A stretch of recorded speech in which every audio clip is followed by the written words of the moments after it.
Hello everyone, welcome back to my another video. Friends, आज के video में हम कोई एक्सपेरिमेंट नहीं करने जा रहे हैं। हम आज बनाएंगे एक छोटा सा मशीन चिली कटर जिससे हम मिर्ची कट सकते हैं। तो ठीक है, तो हम लेंगे एक छोटा सा मटर, डीसी मटर, एक कंटेनर और एक शेविंग ब्लेड। ठीक है, तो इसके ज़रिए हम बनाएंगे एक छोटा सा मशीन चिली कटर। तो चलिए वीडियो को शुरू करते हैं। आगे बढ़ने से पहले अगर आप चैनल पर नए हो तो चैनल सब्सक्राइब जरूर कर लीजिए और वीडियो को कर दीजिए एक लाइक। तो चलिए शुरू करते हैं।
फ्रेंड्स, ये चार्जर काम नहीं कर रहा है, शायद ख़राब हुआ है।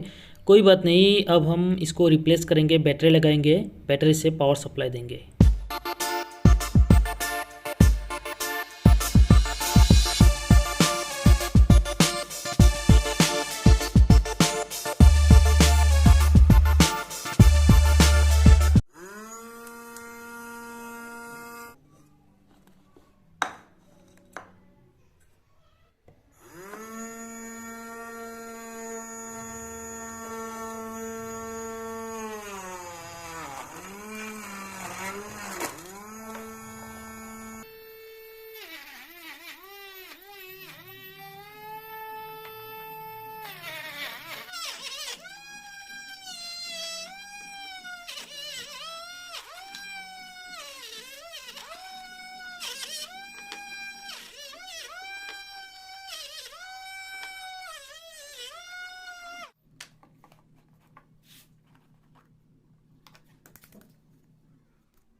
सो फ्रेंड्स, होप कि वीडियो आपको अच्छा लगा। वीडियो पसंद आया तो एक लाइक ज़रूर करना, चैनल पर नए हो तो सब्सक्राइब करना और फ्रेंड्स के साथ शेयर भी कर देना। मिलते हैं अगले वीडियो में, तब तक के लिए जय होम, जय भारत।